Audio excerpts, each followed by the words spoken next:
Hello, and welcome to another episode of the Earnestly Speaking Podcast. I'm your host, Ernest EJ Christian, coming to you. I believe this is December 14, 2021. I'm just here sitting down home with my boys. My wife's at work. I'm just relaxing. The dog's next to me. Couple things to get to real quick. The Rams alive in the NFC West. Are they back? Russell Westbrook, is it over in LA already? Rumors are coming out now about possibilities of Westbrook being traded out of LA from the Lakers. What else I had to talk about today? Steph Curry is actually just 2 shots, 2 3-pointers away from the breaking the record. Meyer, one and done. We'll see. And Britney Spears is on a rampage, and I love it. I freaking love it. Let's talk quickly about the Rams and the Cardinals last night. The Rams upset the Cardinals on Monday Night Football. I believe the final score was the final score. Well, they won by 7 points. It doesn't matter. The most important thing here for me is this: I had the over. And I went 5-0 on my best bets this weekend for the first time this year. I'm actually on a little bit of a roll now. I went 4-1 last week, and I went 5-0 this week. I'm now, I believe, 43-27 for the year. As you guys know, you follow me on social media. You know, I always pick 5 games against the spread every Saturday or Sunday, depending on when I have time to look at the spreads last minute. And the win last night for the Rams is huge because, you know, if you follow the reports before the game, you know, you saw the announcement about Jalen Ramsey and Alex Higbee, both in COVID protocol last minute. So obviously when you hear that, it's like, oh, geez, the Rams are in trouble now. They're on the road. 2 of the best players are not playing in this game, so, and especially last minute, so this could be a problem. Well, the Rams came out and they took care of business. All of a sudden, the Rams now after struggling a couple weeks and now only a game back in the division in the NFC West. But 4 weeks ago, you know, there's a lot of football we played. Now they already, both Arizona and the Rams have played both meetings already, so they won't play again until possibly the playoffs. We'll see how that plays out. But the one thing I will say on the Rams part, definitely still dangerous. Although Beckham had another touchdown last night. He might have scored 2. I'm not sure exactly. I didn't watch the entire game. I watched the second half of the game, and honestly, I fell asleep. I fell asleep like last night. Went out last night with the family. But the Rams are dangerous, obviously. But I think this game is about the Cardinals, too, especially, because the Cardinals have had the best record in the league for most of the year, pretty much.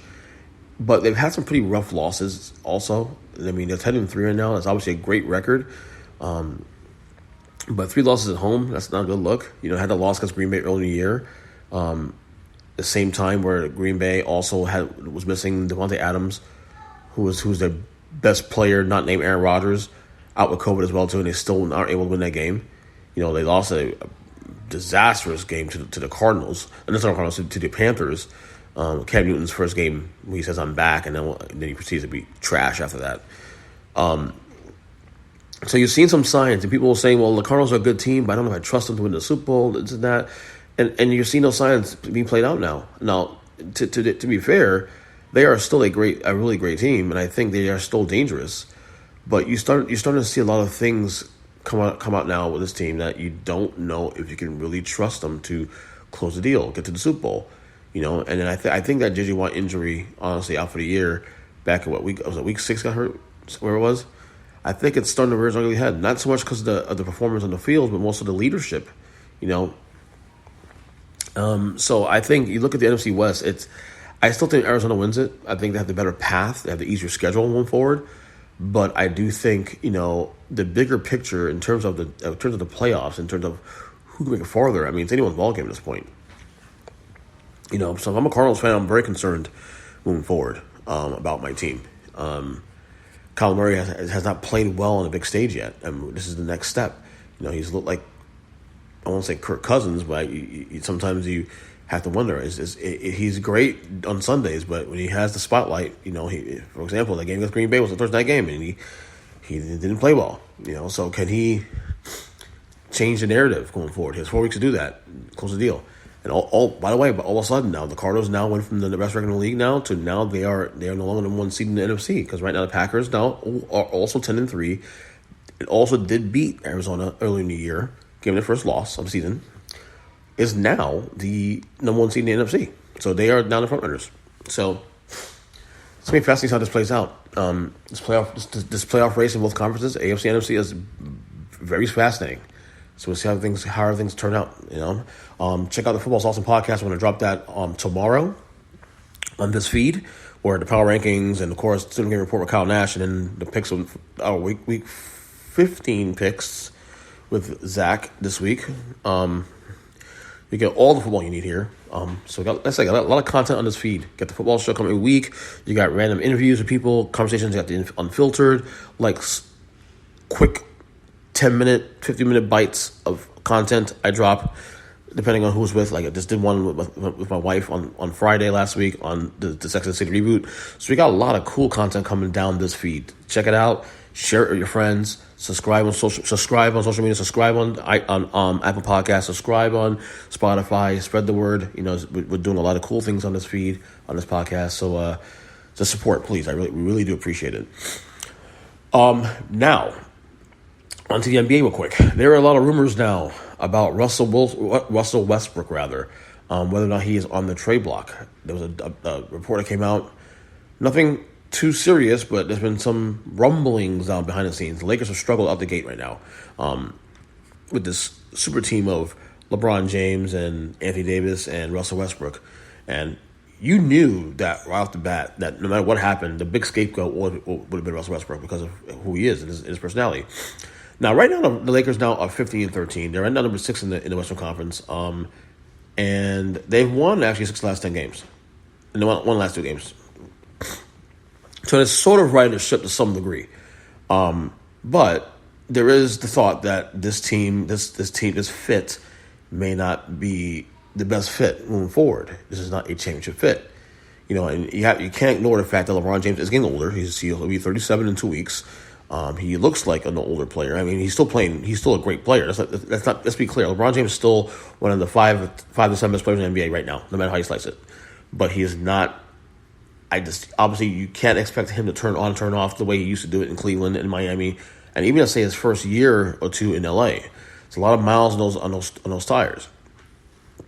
So Russell Westbrook right now is the big scapegoat. Here was the report we saw, the little quick report where, according to Jake Fisher, basically saying, quote, the trio of LeBron James, Anthony Davis, and Russell Westbrook simply hasn't blended as well as the Lakers figures hoped, and LA has held internal discussions on trade scenarios for Russell Westbrook. I don't doubt that there is a possibility that he could be traded, or they looked into options of him being traded. I have no doubt about that. Do I think it'll happen? No. I think this is all noise. I think ultimately, they'll sell things down and they'll make this work. Now, I did question the fit, even when they traded for him back, over the summer. I questioned the fit at the time. Here you have 2 ball-dominant guys in LeBron James and Russell Westbrook.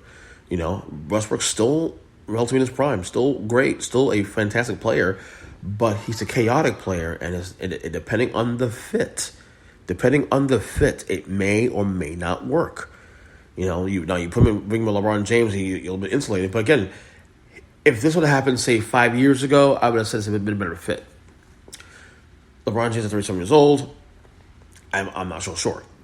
Now the thought was to also Westbrook being here, he can carry a lot of the load that LeBron wouldn't carry during the 82 games season. And then obviously when the playoffs come around, they'll figure things out.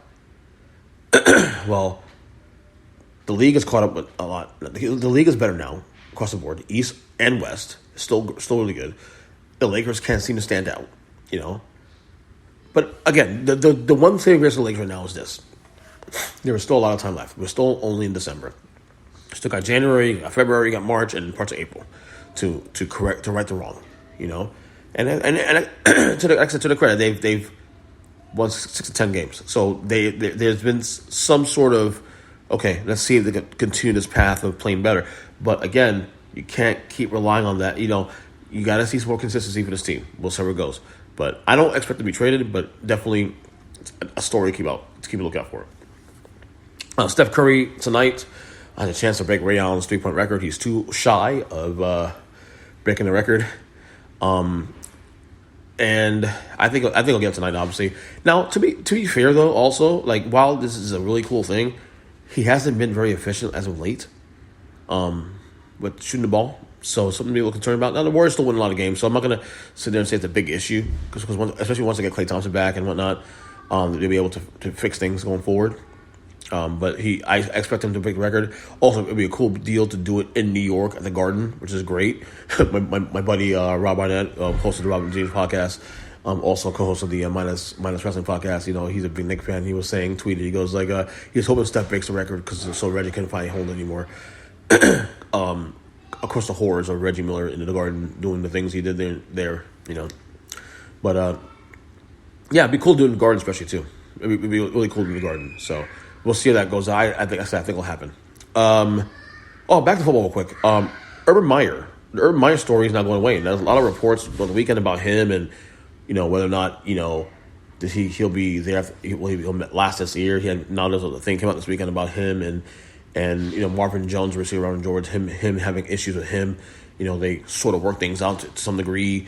Then you have the reports on him and the coaching staff not getting along, and that he's gonna whoever is leaking out the stuff about him, doing saying things, leaking information about what's going on within the team. He's gonna fire them, all that. Look, I have a friend who actually is close to his family, and he tells me that thing will subside, that he will be their coach going forward beyond this year. Okay, I trust the source, but you're not Shad Khan. If Shad Khan decides to say you're fired, you're fired. Bottom line. The optics look bad. I just don't think he'll last the entire year. I don't think he'll last, honestly. So, again, another narrative. Look forward to at the end of the year. The Jaguars are a absolute dumpster fire, and we'll see how that goes. But I don't expect him to remain the coach of the Jacksonville Jaguars beyond this year. The way things are going right now, I just can't see Shad Khan accepting this crap, honestly. Even 1 year in. So, last thing before I go, there was a now deleted post on Britney Spears' Instagram. Britney Spears has been fantastic to follow, especially since the end of her conservatorship, because she has gone absolute ether on any and everybody that wronged her for the last 13 years, and I fucking love it. Now, her latest, according to the deleted post, which I just found actually on Twitter a couple hours ago, she went after Diane Sawyer.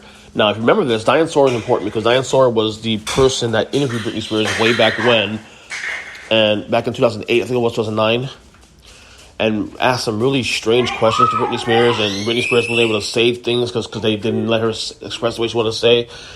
I've never liked Diane Sawyer anyway, so that in itself, the fact that she went ahead and straight up bombed Diane Sawyer just because it's lovely to me. It's great tea. It's I just love it. I mean, I'm here for it all. She's I just love the fact that she's been so open about how she feels. You talk about someone that's been 13 years silenced, but not being able to spend her own money. Her father and her family have literally mooshed off of her while she's working her ass off, and she's not even allowed to go as much as go to the ATM machine to take out money for herself. That is fucking bullshit. So watching Britney Spears be able to take this freedom and being able to express herself the way she wants to, and laying waste to her father, laying waste to her sister, laying waste to people that wronged her, I am absolutely here for it. It is time for people to put some respect on her name, number one. But also, she was wronged. And look, I said it at one point that the conservatorship at one point did help to some degree because at least it was able to keep her safe from the people that used her before this thing came into effect. Because there was a point where she had a lot of leeches and people around her. There's a lot of celebrities who were well-intentioned but have people around them that are just leechers. I've said for years, Michael Jackson was one of the biggest ones that had that problem, and ultimately was on his death. And Britney Spears, the way she was going at the time, she was definitely going that direction as well too. But thank God she was able to get her life back in order. The judge saw that, and she saw that obviously her dad was an issue, and so that him being the head of her conservatorship was an issue. And now she's just laying waste to everybody, Diane Sawyer included. I'm trying to find a quote.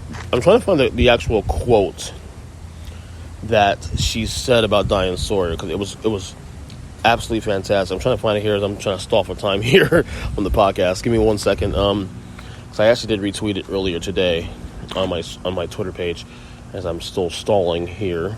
There it is right here. I'm gonna read this a little bit. Something about Diane, the Diane Sawyer interview from 20 years ago. Diane Sawyer criticized her about shopping, and I think Diane Sawyer had let me see. I'm trying to find a thing. It's called her a Catholic. What was it? A Catholic slut. Some text that I don't know, but she went to town. Called no, here it is. She told Diane Sawyer to kiss her ass, and then Britney called herself a Catholic slut. That's what it was. Okay. To me, I just love transparency of it all. I love it. Call all of them out. Call all the stakes out. I'm here for it. Look, again, I was never a big Britney fan, but I always was one of the people that, when people were shitting on her back in the late 2000s when she was shaving her head and she was having all those public issues and spats, I never came down on her. I never judged her. Always had a soft spot for her. Always rooted for her. Always wanted to do well. And I never really, for the most part, with celebrities too. And I'm not really someone that delves in celebrities heavily, but I always, if someone seems like a genuine person that's just struggling to just do the basics, you want them to do well. I don't root against people. That's just not my nature. You know what I mean? And Britney was someone I felt was always trying to do the right thing at the end of the day. We just had the wrong people around her. So I'm glad now she has her freedom and she's able to talk her shit. And Britney, you keep talking your shit. Seriously, talk your shit. Anyway, that'll do for this podcast today. For February. Sorry, December 14th, 2021. Of course, subscribe to this podcast on all podcast catchers. Lots of content coming down the pike, of course. Look out again for the Football's Awesome podcast. We'll be dropping on Wednesday morning. So until then, love you guys. Take care. And check out the YouTube page as well too. Earnestly Speaking Media. And here's my kid. Hi, buddy. You're here. Say hi, everybody. Say hi, everybody. Hi, everybody. There you go. So see ya.